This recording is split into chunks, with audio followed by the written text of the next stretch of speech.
Hi friends, welcome to Subscribe Me YouTube channel. Thanks for watching. Subscribe to channel bell button. More videos coming. வணக்கம், என் பெயர் வினோத். நான் கோவையில் ஒரு கல்லூரியில் BSc படிக்கிறேன். எனக்கு படிப்பு கொஞ்சம் கம்மியாக தான் வரும். 2 பாஸ் ஆகியதே ஒரு பெரிய கதை. கடவுள் செயல்.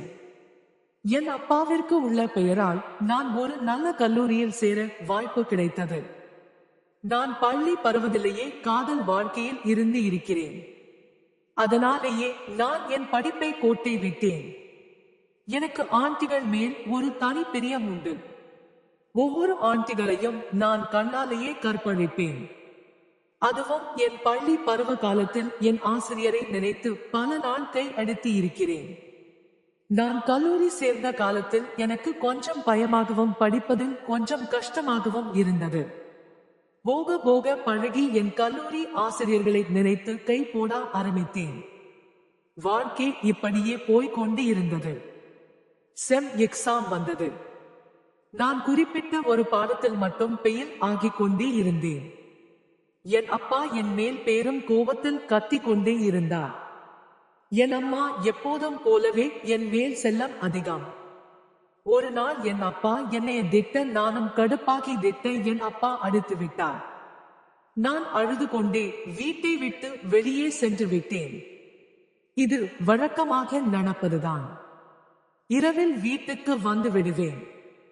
நான் அன்று அப்படி வீட்டுக்கு வரும்போது என் அம்மாவுடன் ஒரு ஆண்டி பேசிக் கொண்டு இருந்தான்.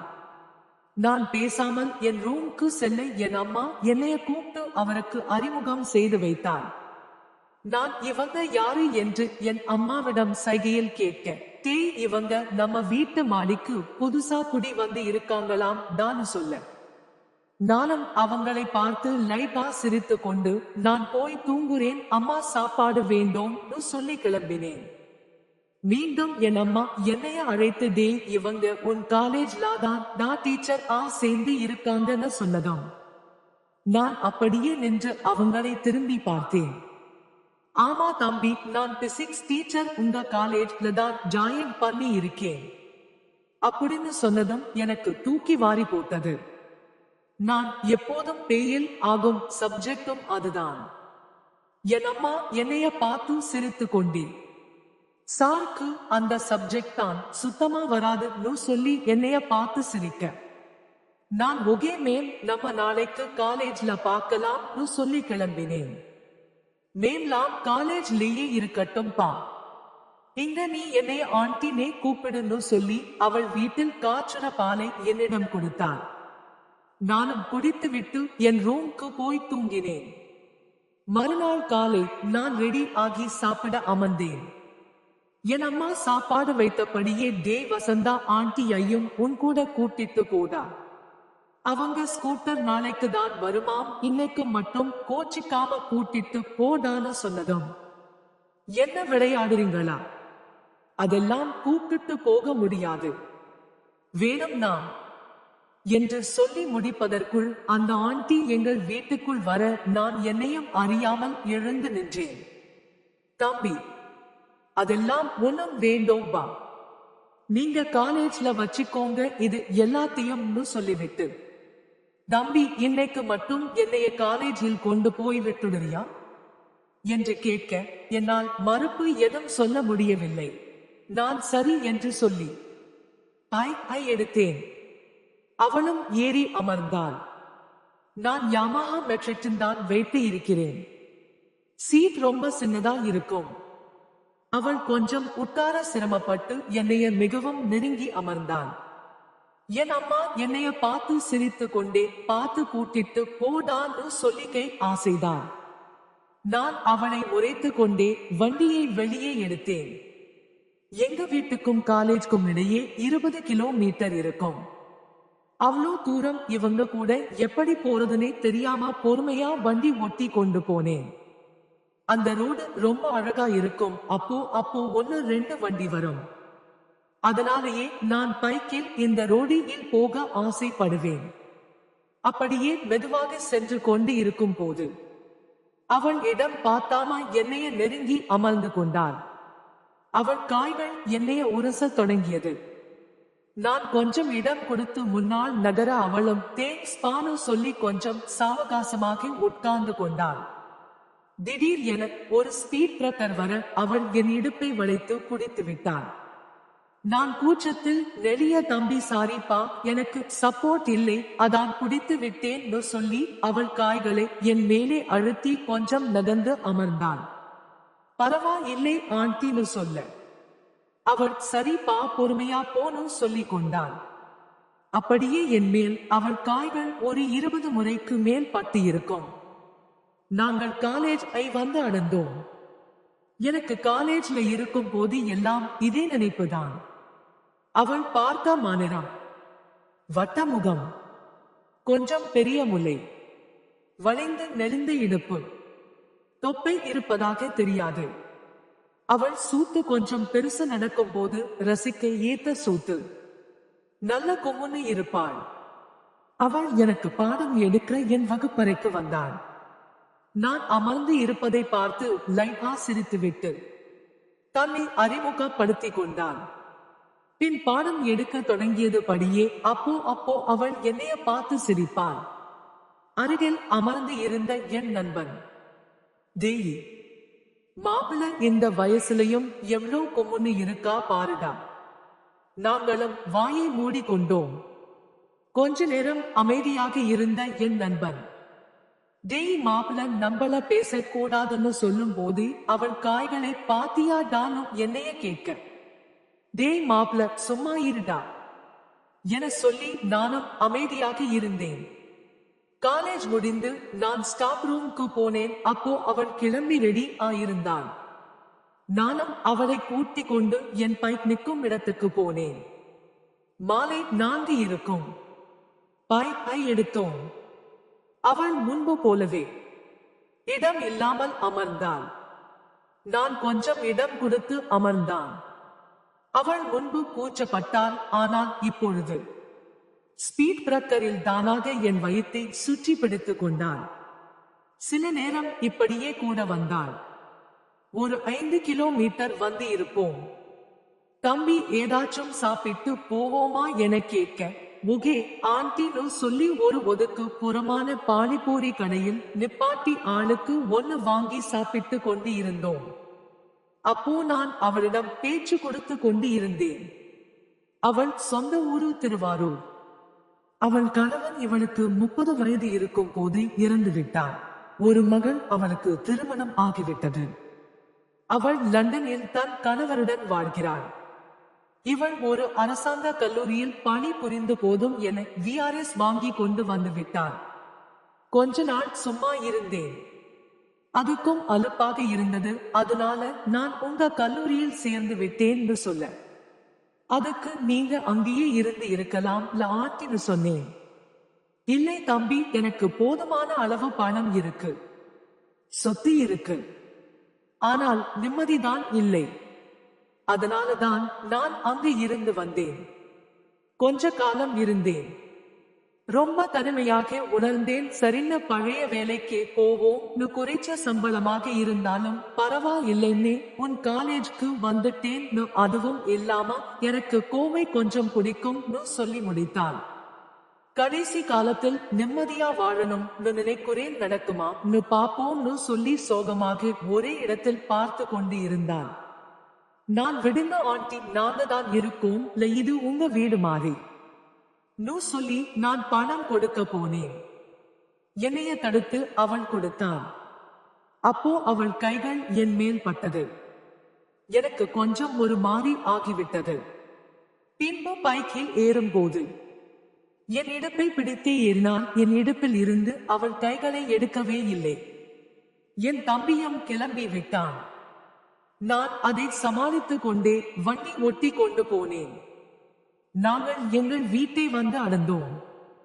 எங்கள் அம்மா எங்கள் 2 பேரையும் வரவேற்றபடி வாங்க டீ சாப்பிடலாம்னு சொல்லி அழைத்தான். இல்லை, நாங்கள் வரும்போதே பானிபூரி சாப்பிட்டு வந்து விட்டோம்னு அவள் சொல்ல, அவங்களையும் கூட்டிட்டு போய் கெடுத்துட்டியாட்டான்னு என்னைய பார்த்து என் அம்மா திட்ட. தம்பி சொல்லலமா, நான் தன் பசிக்கிற மாதிரி இருக்கு, ஏதாச்சும் சாப்பிடுவோம்னு சொன்னேன் என்று சொன்னான். அக்கா நீங்க சும்மா இருந்தீங்கன்னா இவனுக்கு அந்த பிசிக்ஸ் கொஞ்சம் சொல்லி கொடுங்க அக்கா. ரொம்ப மோசமா இருக்கான் அந்த பாடத்திலன்னு சொல்ல. அதுக்கு என்ன வர சொல்லுங்க, இன்னைக்கு ஆரம்பிச்சிடுவோம்னு சொல்லி அவள் மேலே போனாள்.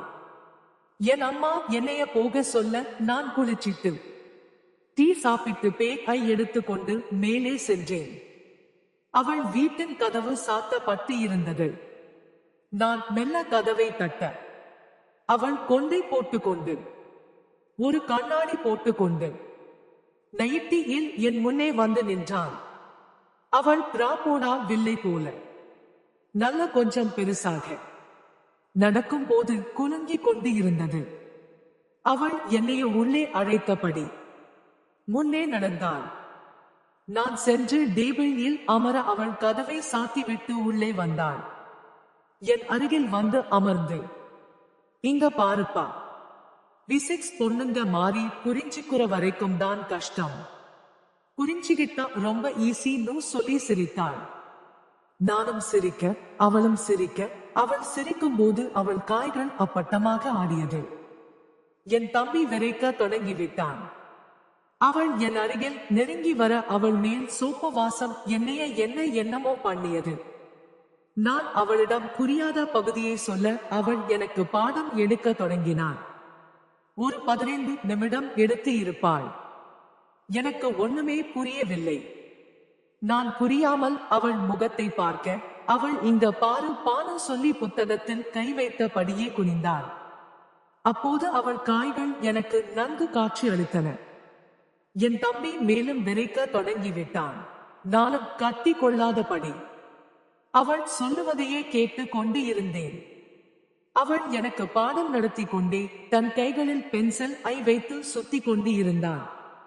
அது அவள் கை நழுவி என் சுன்னி மேல் வந்து விழ அவள் கை வைத்து எடுக்க வந்து எடுக்கும் போது என் சுன்னி வெறித்து இருப்பதை கவனித்து விட்டாள். அவள் வச்ச கண் வந்தாமல் அதையே பார்க்க எனக்கு படவென வந்து விட்டது. அவள் கிளம்பி சமையல் ரூமுக்கு சென்று தண்ணி குடித்து கொண்டு இருந்தாள்.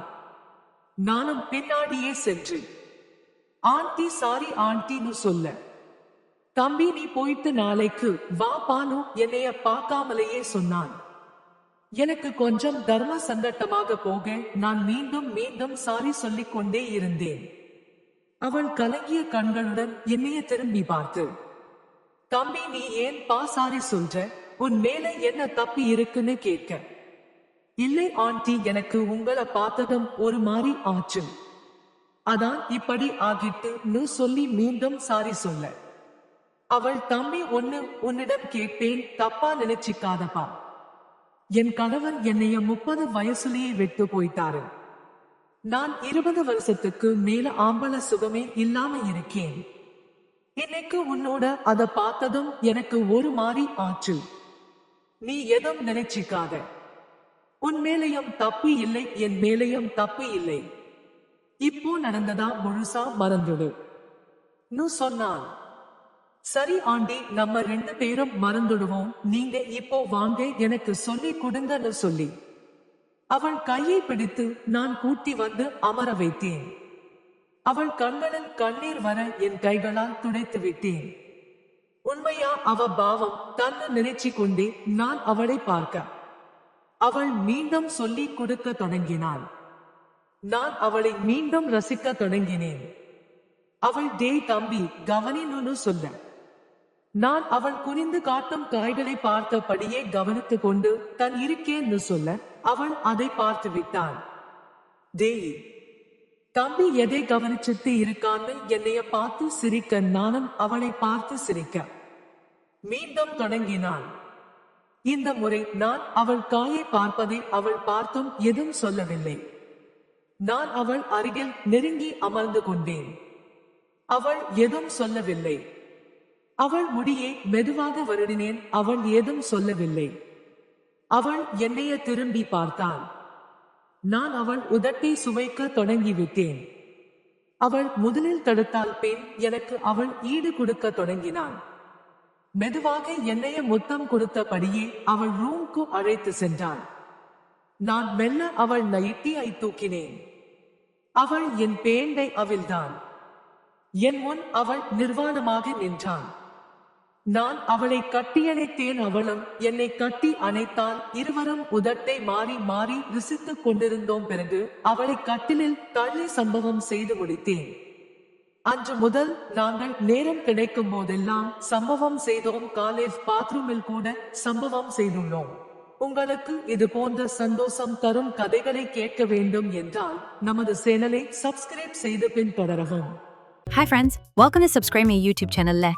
Thanks for watching. Subscribe to channel bell button. More videos coming.